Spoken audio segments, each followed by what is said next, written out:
Ya, pemirsa, aktivitas warga Jakarta pada PSBB masa transisi terpantau ramai. Jumlah penumpang KRL bahkan mengalami peningkatan hingga 11%.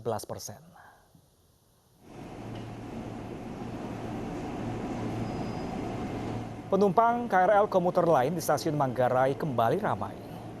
Penyebab keramaian adalah pengguna KRL didominasi pekerja kantoran yang di masa PSBB transisi sebagai besar perkantoran sudah kembali aktif.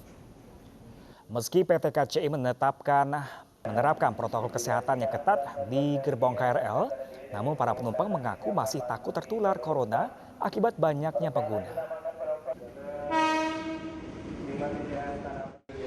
Buat saya pribadi ini bagus banget ya, karena adanya perpanjangan atau penambahan jadwal untuk kereta. Karena sebelum PSBB memang membuat untuk pegawai kantor atau karyawan yang membuat sulit untuk bertransportasi. Awalnya sih saya takut ya, jujur aja sih, karena situasi COVID ini kan kita nggak ada menentu ya. Apalagi yang namanya situasi COVID ini atau pandemik ini kan belum ada untuk pencegahannya. Dari saya pribadi sih ya untuk tetap memaksimalkan untuk social distancing aja sih pastinya.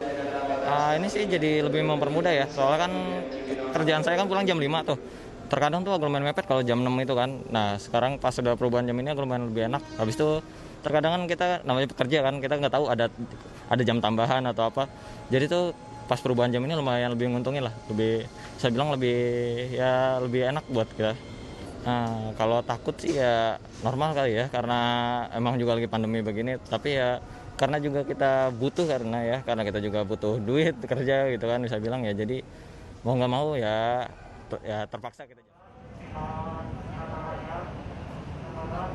Sementara itu, antrian penumpang kereta rel listrik komuter lain di stasiun Bogor Senin pagi juga menggelar pajak.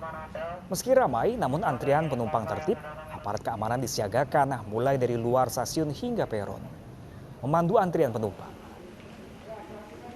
Pemkot Bogor tengah menggodok usulan pengaturan 2 shift jam kerja bagi warga Bogor pengguna kereta rel listrik yang harus ke ibu kota. Selain jam kerja, Pemkot Bogor juga mengusulkan adanya sistem penyediaan armada bus antar jemput bagi pekerja. Jadi kemarin kami usulkan adanya pengaturan jadwal kerja bagi komuter dari Bogor dan sekitarnya menuju Jakarta.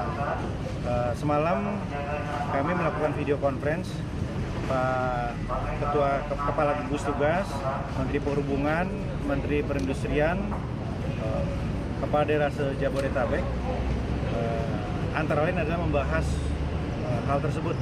Jadi ada usulan untuk kemudian dimatangkan, saya kira di kementerian terkait dan juga otoritas terkait, pengaturan 2 shift jam kerja. 2 shift jam kerja. Jadi jam 8 pagi, jam 11 pagi. Ini jaraknya agak panjang. Jadi bagi komuters yang kerja di Jakarta agar dibagi itu. Ada yang jam 8 atau yang 11. Dan saya mengusulkan agar untuk ibu-ibu atau perempuan diprioritaskan untuk shift yang pagi agar bisa pulang lebih cepat ke rumah, saya kira begitu. Dan itu satu, pengaturan jam kerja. Kedua, armada bis juga disediakan oleh kantor-kantor. Jadi tidak hanya dari BPTJ, tapi semaksimal mungkin ada armada bis antar jemput. Tidak usah semuanya di stasiun, saya kira di beberapa titik.